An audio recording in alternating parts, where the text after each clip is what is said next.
Welcome back to glorious amplification. आज का video बहुत ज़्यादा महत्वपूर्ण है। इस वीडियो में हम ये देखने वाले हैं कि कक्षा छठी, कक्षा 7वीं और कक्षा 8वीं के सिलेबस में इस सत्र में क्या बदलाव हुआ है। हमारे बहुत से ऐसे साथी हैं जो इस मामले में कन्फ्यूज़्ड हैं और उन्हें ऐसा लगता है कि जो पिछले साल जो किताबें चल रही थी वही किताबें राजस्थान बोर्ड में इस बार भी है, ख़ासतौर से छठी से 8वीं में। लेकिन सच्चाई इसके विपरीत है। कक्षा 6, कक्षा 7 और कक्षा 8 की किताबें पूरी तरह से बदली है। ख़ासतौर से सामाजिक विज्ञान की किताबें मैंने देखी है, तो जहाँ तक मैं समझ पाया हूँ ये वो किताबें हैं जो NCERT की हैं, यानी NCERT की छठी, 7वीं, 8वीं में चलने वाली किताबों को अडॉप्ट किया गया है राजस्थान बोर्ड के अंदर और इन्हीं किताबों को कंटिन्यू किया गया है। अब सवाल ये पैदा होता है कि चूँकि रिट का नोटिफिकेशन जारी नहीं हुआ है, सिलेबस अभी हमारे पास ऑथेंटिक नहीं है, तो ऐसे में क्या होगा। मैं आपको यहाँ क्लियर कर दूँ कि रिट का जो पेपर बनता है वो उन किताबों में से बनता है जो विद्यालय में प्रचलन में होती है। क्योंकि विद्यालय में इस समय NCERT की किताबें छठी से 8वीं तक प्रचलन में, लिहाजा ये तो तय हो चुका है कि ये पेपर इसी में से बनेगा। अतः अगर आपके पास पुरानी किताबें हैं या पिछले साल की कोई गाइड बुक पड़ी हुई है तो आप उसकी बजाय नई किताब खरीदें या नई गाइड बुक खरीदें और उसके तथ्यों को आत्मसात करें। एक सवाल कमेंट सेक्शन में ये आया था कि सर पुरानी किताबें जो राजस्थान में चल रही थी और अब जो NCERT की किताबें चल रही है इसमें फ़र्क कितना है। क्लियर अगर मैं आपको कहूँ तो काफ़ी सारे चैप्टर्स हैं जो पहले थे और अब नहीं हैं, और काफ़ी नए ऐसे चैप्टर हैं जो अब है और पहले वाली किताबों में नहीं थे। इसके अलावा राजस्थान अध्ययन ये एक्स्ट्रा चलती है छठी, 7वीं, 8वीं में, और इस बार जो किताबें लगी है छठी, 7वीं, 8वीं में राजस्थान अध्ययन की लाजवाब किताबें हैं। जहाँ तक मेरा मानना है अगर आपको राजस्थान अध्ययन की तैयारी करनी है तो ये किताबें आपके लिए पर्याप्त है। इसमें काफ़ी सारे तथ्य दिए हुए हैं। किताबों को इस तरह से संजोया गया है कि कंसेप्ट और तथ्य दोनों एक जगह मौजूद रहें और किताब को पढ़ते समय कंसेप्ट भी आपका क्लियर होता रहे और तथ्य भी क्लियर होते रहें। इतिहास में संदर्भ बहुत मायने रखता है, तो हर चीज़ का संदर्भ इन किताबों में दिया गया है। आप कोई भी घटना पढ़ेंगे तो उसका संदर्भ आपको दिया जाएगा, आपको बैकग्राउंड दिया जा रहा है ताकि आप एक प्रॉपर अंडरस्टैंडिंग डेवलप कर सकें। अब ये जानना हमारे लिए ज़रूरी है कि सर चूंकि ऑफिशियल सिलेबस हमारे पास नहीं है तो ऐसे में अभी जो हम तैयारी कर रहे हैं वो एक तरीके से आप कह सकते हैं कि ओपन प्रेपरेशन है। हम कहीं से भी रेस्ट्रिक्टेड नहीं है कि क्या छोड़ें और क्या पढ़ें। तो मेरा एडवाइस आप लोगों के लिए ये रहेगा कि जो नई किताबें आई हैं छठी, 7वीं, 8वीं की, आप इनको अपना आधार बनाएं। शिक्षा मनोविज्ञान में ज़्यादा चेंजेस देखने को मिलता नहीं है। आप देखेंगे सीटेट का जो सिलेबस है उसी को आप अपने रिट के सिलेबस से मैच करेंगे तो आप पाएंगे कि कोई विशेष अंतर दोनों के शिक्षा शास्त्र और शिक्षण विधियों में नहीं है। लिहाजा आप अपनी तैयारी का प्रारंभ वहीं से करें ताकि वो कंटेंट आपका तैयार हो। भाषाओं में भी कोई ज़्यादा अंतर नहीं है, जो सीटेट में है वही बिल्कुल लगभग वही चीज़ें हैं जो आपके रिट में लगातार चली आ रही है। तो अगर सिलेबस में बदलाव होता है, ख़ास तौर से मैं सोशल साइंस की बात कर रहा हूँ, तो मुझे लगता है कि वो बदलाव किताबों के अंदरूनी कंटेंट के स्तर पे होगा। ये हो सकता है कि ये कह दिया जाए कि सिलेबस में कोई बदलाव नहीं है, अभी जो किताबें प्रचलन में उन्हीं के आधार पर पेपर बनेगा। तो इसके दो मायने निकलते हैं। पहला मायना तो ये निकलता है कि जो भाषाएं हैं और जो शिक्षा शास्त्र है और उसके अलावा जो बाल विकास है ये यथावत रहेंगे, और दूसरा इसका ये मायना निकलता है कि सामाजिक विज्ञान, सोशल स्टडीज़ के अंदर हमें ये देखना पड़ेगा कि अभी जो किताबें प्रचलन में उन्हें आधार बनाया जाएगा। तो ऐसे में पुरानी किताबें मुझे नहीं लगता कि आपकी कोई विशेष मदद कर पाएंगी। इस परीक्षा की सबसे बड़ी जो चैलेंजिंग चीज़ है वो ये है कि अगर एक नंबर भी आपका कम रह गया आप मेरिट से बाहर हो सकते हैं। तो किसी तरह का कोई रिस्क ना उठाएं, नई किताबों को आधार बनाएं और वेट करें कि रिट का नोटिफिकेशन कब आता है। आज कल मैं ट्विटर चेक कर रहा था, शिक्षा मंत्री जी का एक ट्वीट था उस पर, और उसमें उन्होंने लिखा था कि जल्दी ही रिट की अधिसूचना जारी होगी। रिट की अधिसूचना एक बार जारी हो जाए उसके बाद हमें पता चलेगा कि वास्तव में सिलेबस क्या है, और दूसरी चीज़ हमें ये उसी समय पता चलेगा कि क्या कुछ नए नियम लग रहे हैं। जैसे बहुत सारे लोग कह रहे हैं, मुझे नहीं पता वो कहाँ से ये जानकारी लाए हैं, लेकिन वो कह रहे हैं कि इस बार 70-30 हट जाएगा, 90-10 आएगा, बाहर वालों को अनुमति नहीं मिलेगी परीक्षा में बैठने की, और ऐसी अनगिनत चीज़ें हैं जो वो कह रहे हैं। तो मैं ये मानता हूँ कि इस तरह की किसी भी चीज़ पर फ़िलहाल हम भरोसा नहीं कर सकते। ऑफिशियल अधिसूचना का आप वेट करें और उसके बाद हमें सच्चाई पता चलेगी। एक चीज़ और मुझसे पूछी गई थी कि सर अगर ये जो नई किताबें हैं हम इन्हें आधार बनाएं तो उसके बाद इतना समय क्या मिलेगा कि हम लोग नोट्स तैयार करें और उन नोट्स को तैयार करने के बाद उनका लगातार रिवीजन भी कर सकें। मैंने आपको उसके लिए ये सजेस्ट किया था कि अगर आपसे नोट्स तैयार नहीं हो रहे तो आप 6ठी से 10वीं तक की जो राजस्थान में किताबें चल रही है इनकी सारांश वाली किताबें बाज़ार में अवेलेबल है, आप जाइए और कोई भी किताब खरीद लीजिए। किसी भी पब्लिशर की आप किताब खरीदेंगे कोई कंटेंट में कोई ज़्यादा फर्क नहीं आता है, ऑलमोस्ट द सेम ही होता है। एक सवाल और था और मेरी नज़र में वो एक गंभीर सवाल है। वो सवाल ये था कि सर बहुत ज़्यादा पढ़ाई करने के बाद, पूरी तरह से अपने आप को फोकस्ड करने के बाद, अच्छी तैयारी करने के बाद भी हम ये दिल में भरोसा पैदा नहीं कर पा रहे हैं कि हमारी तैयारी सही दिशा में जा रही है या नहीं। इस शक को दूर करने के लिए हम लोग मॉडल पेपर सॉल्व करते हैं और जब हम उन मॉडल पेपर को सॉल्व करते हैं तो पता चलता है कि हमारी तैयारी अधूरी है क्योंकि हम काफ़ी सारे उसके प्रश्नों को सॉल्व नहीं कर पाते।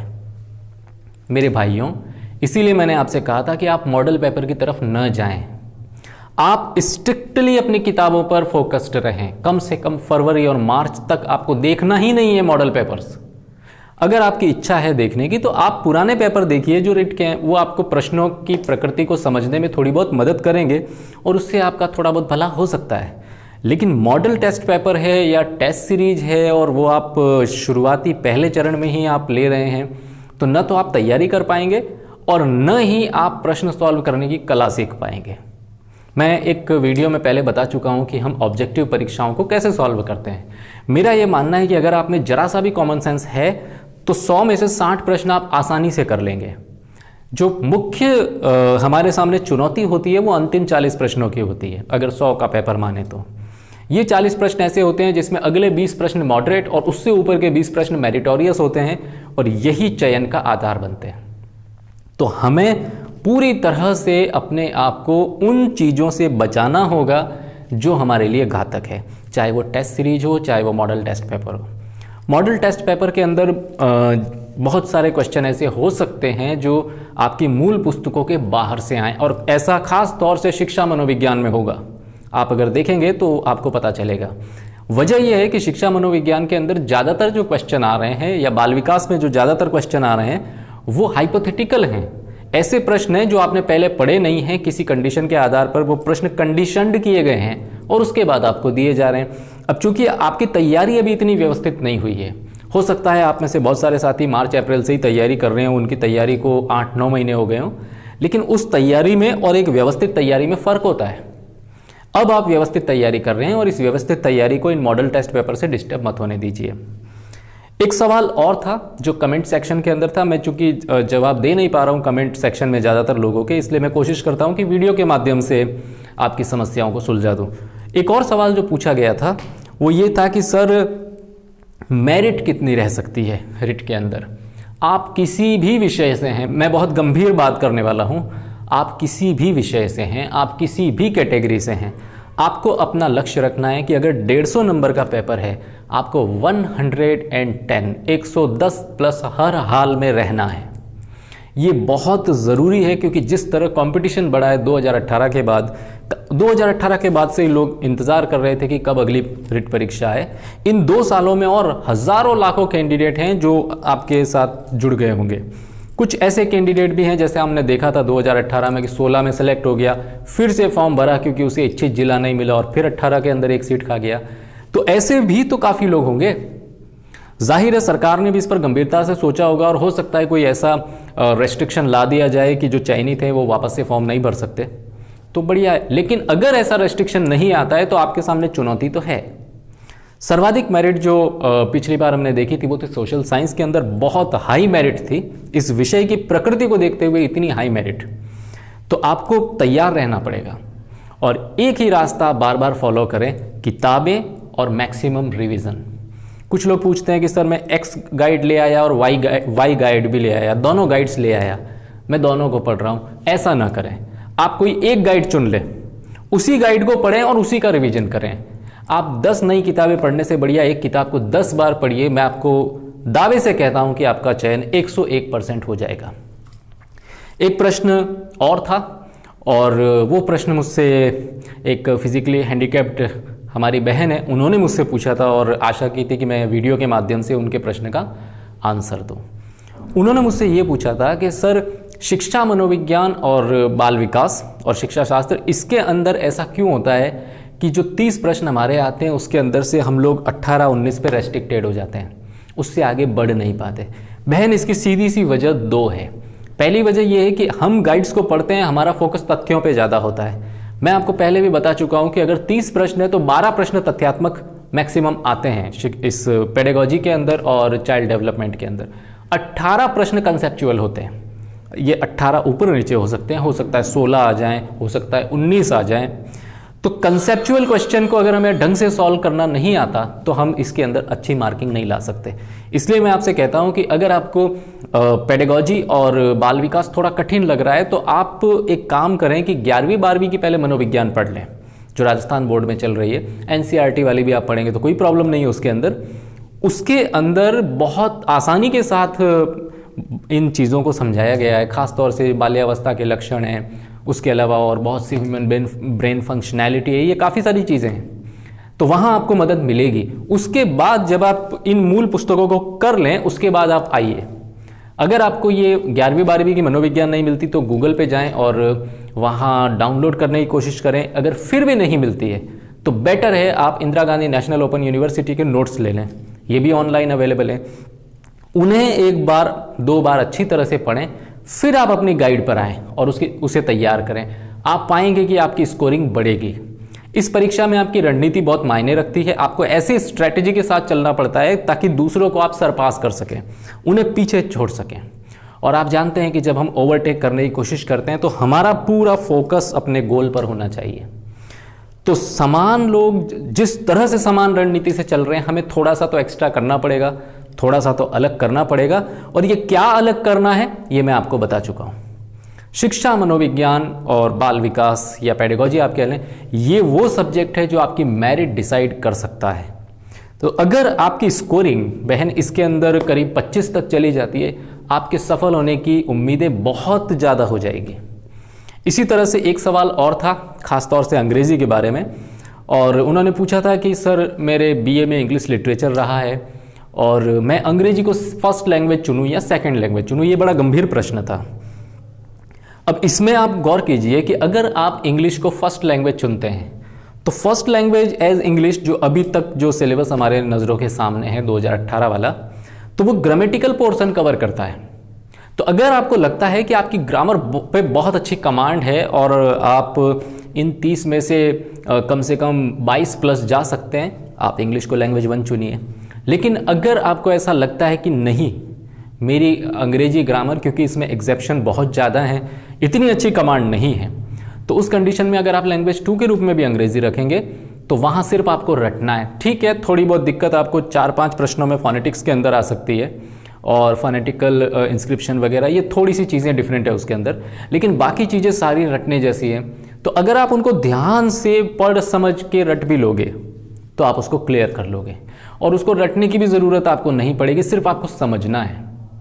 तो वहाँ भी आप 20 या 22 प्लस जा सकते हैं। इस प्रश्न का उत्तर मैंने अपने हिसाब से दे दिया, लेकिन चूंकि आप परीक्षा की तैयारी कर रहे हैं तो आपको अपने हिसाब से देखना है कि मुझे कौन सी रणनीति शूट करेगी, और उसके आधार पर आप फैसला लेंगे।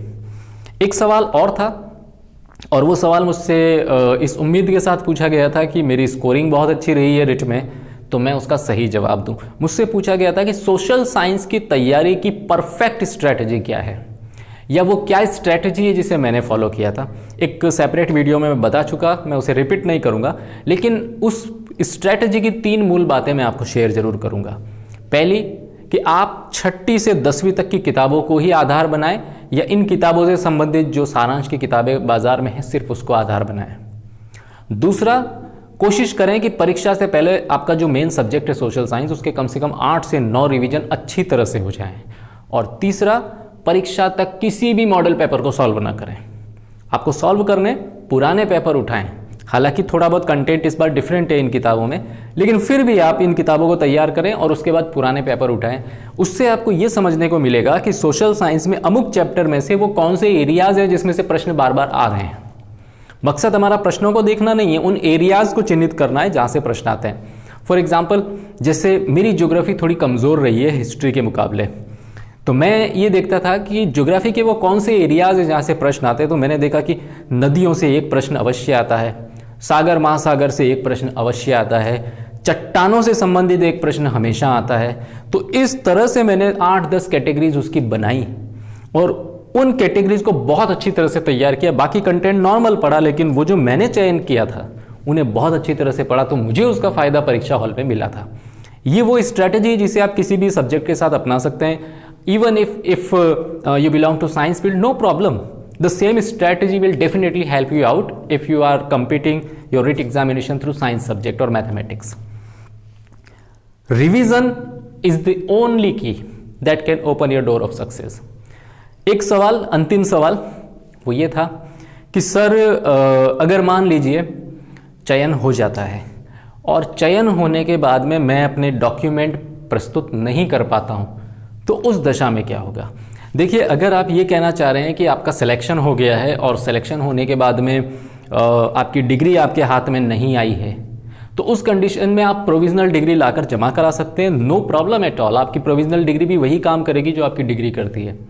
पर अगर आप ये कहना चाह रहे हैं कि यूनिवर्सिटी ने तो आपको डिग्री दी थी मगर आपसे वो मिसप्लेस हो गई है, आप उसे रखकर भूल चुके हैं या खो गई है, तो उस दशा में अभी काफ़ी समय है आपके पास। अभी से आप फॉर्मेलिटीज़ पूरी करने की कोशिश करें और पुनः नई डुप्लीकेट डिग्री जारी करवाने की कोशिश करें।